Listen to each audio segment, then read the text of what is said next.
Welcome to ooLango, the best minutes of your day. My name is Krista. I am an English teacher, and I am here today with Bill. Bill, how are you doing today? I'm doing very well, Krista. Thank you. I am also an English as a second language teacher. Write a newsletter as well about English called Winning English. And we're going to have some fun today, I think, with a special kind of word. These are euphemisms. Euphemisms are nice ways, polite ways to say bad or sad things. And we're going to give you a lot of examples today. Krista, I'm just going to dive right in with the first one here, All if right. that's okay. All Sounds right. good, Bill. So if you're at work, right, and your boss comes to you and your boss says, "I'm sorry, but today we're letting you go."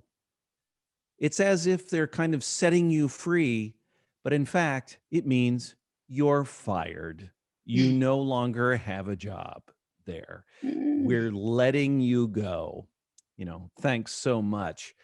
And then the other one I'll just quickly share is you could then say to your friend later, "Well, I'm between jobs right now. I'm between jobs. I had a job. I will have a job. I'm in here. I'm not unemployed. I'm between jobs." So these are euphemisms for that unfortunate time that sometimes happens to us in the workplace. And you're right, Bill. A lot of times the euphemisms are used for things that are not so good. There are several polite ways to say bad. One of them is left a lot to be desired. It was pretty bad and unsatisfying. That was a questionable idea. So there are problems with this idea. And how was your trip? Meh, meaning so-so. It was not good, not bad per se, but just eh, kind of kind of on the brink of being good or bad. So left a lot to be desired means, gosh, I just found that there was not quite a fulfilling outcome to that.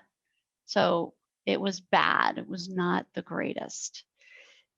Questionable idea again. Not so sure about that one. Doesn't sound like a good idea to me. You have anything to add to that, Bill? Yeah, so with the first one, it left a lot to be desired. That made me think of going out to a restaurant, right? And this restaurant is supposed to have just delicious food. And so you were expecting wonderful things. And your friend asks you later, "What did you think of that restaurant?" It left a lot to be desired, right? You Mm-hmm. don't want to say it was terrible. Mm-hmm. So you're being nice about it. Maybe they recommended it to you, right? And so you have to be careful. Yeah. Um, all right, I'm going to move on to a different part of life that many of us have to deal with, and that is cars. Now, there are new cars, which of course is easy to understand. You bought it brand new. But then there are used cars, right? You're buying an older one that somebody bought new, but now you're buying it from them. So it used to be that we called those used cars, pretty straightforward. But then the industry started calling them pre-owned. These weren't used, these weren't old and kind of dirty. These were just pre-owned. So you might see places advertising pre-owned cars. Mm-hmm. Right. Another use for pre-owned could be a husband or wife that was pre-owned, which is a nice way of saying that you're trading them in on a newer model, perhaps. You're getting rid of your pre-owned wife or you're marrying a pre-owned husband or wife from a previous marriage. So a divorcee is pre-owned is a little nicer way or almost funnier way to say that they previously had a marriage. Pre-owned. Yeah, I agree. It's a way to kind of joke about it. Hmm. And maybe an example from this week when we're recording this is Bill Gates is officially going to be a pre-owned husband. Up for grabs, ladies. Yes. Okay. And some other euphemisms are that you can say instead of lying, um, kind of a fun one. She was just blowing smoke, meaning that whatever was coming out of her mouth was smoke, was not real. She was lying.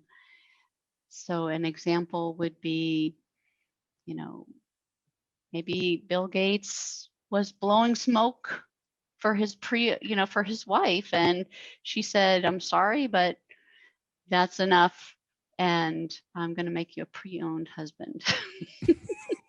Yes. Categorically inaccurate is another one that you can use. Uh, just not exactly correct. Was basically you're not saying the truth, you're lying. It was categorically incorrect. Can you think of an example, Bill, where you might use categorically incorrect or inaccurate? I can just think of politicians using that, right? Mm. Or government leaders using it, saying, no, we weren't lying about our program. Just when we previously spoke, we were just categorically incorrect, right? No, no, no, no, no. We weren't telling a lie. We were just inaccurate. Okay, sure. You could also say that they were being economical with the truth. So they weren't necessarily espousing or telling lots of truths. They were being economical with the truth. Same thing with the politicians. You could totally say, yeah, that politician was definitely economical with the truth. And one thing I would add to that is, you can tell the truth and then you can tell the whole truth, right? Maybe you are only telling part of it and not the whole story. And of course, economical with the truth, economical's usually good, right? You're saving some money, you're holding something in reserve. But if you're economical with the truth, what are you holding in reserve, right? The Mm-hmm. truth. So Mm-hmm. you're not telling the whole truth. Mm-hmm. Partial truth telling. Right. Mm-hmm. And And then you I have a guess, couple. go Oh, ahead. I was just going to say you have a couple for dying. What are some Yes. very elegant ways or less painful ways of referring to death? Yeah. To start to wrap up for today, yes, obviously death is bad. And so we look for nice ways, polite ways, comforting ways to talk about it. And so you might say to your friend, I'm so sorry that I heard your mother passed away, right? We don't say, I heard your mother died. That's considered very blunt and kind of harsh. Yeah. So we say, I'm so sorry that your mother or father passed away. And you'll see that in obituaries, which are official notices of people dying, to everyday conversation with people. Even if you're not talking to the person whose parent died, for example, you might say that between friends. So again, to be polite, try using passed away instead of Hmm. died. It's a Yeah. little less crash, a little less, you know, a little less painful. And another one that you can use often with pets is I had to have my dog put to sleep. So they're not going to snooze. You're having to, you know, euthanize or kill your pet. Perhaps they got old or they got very sick. Then you had to put them to sleep. Yeah. And again, just nice and rather softer or politer ways to say Mhm. these things. So, thank you very much for joining us on this adventure through euphemisms. Again, euphemisms, nice ways to say bad things. Uh, we'd like to hear from you. If you've heard some English euphemisms that you particularly like or have been charmed by or think are funny, put them in the comments. We would love to hear from you. And then we'll look through those and we will do a little something with those, right, Krista? Yes, if you are selected as our favorite euphemism, then you will win a free 30-minute English session with me where I will help you polish some of those idioms and phrases or uh, practice your English. And I also offer paid classes so you can, try it out, see if you like it, but you'll win this first one for free. And Bill, you have a newsletter, right? I do. But first, that's a heck of a deal, folks, right? I think you want to get in there to those comments and win. And for my part, I would love it if you signed up for my weekly newsletter about English and the English language at winningenglish.substack.com. Winningenglish.substack.com. And also, of course, subscribe button, right? That's Hit that right. subscribe button right now. Like, share, hit the bell.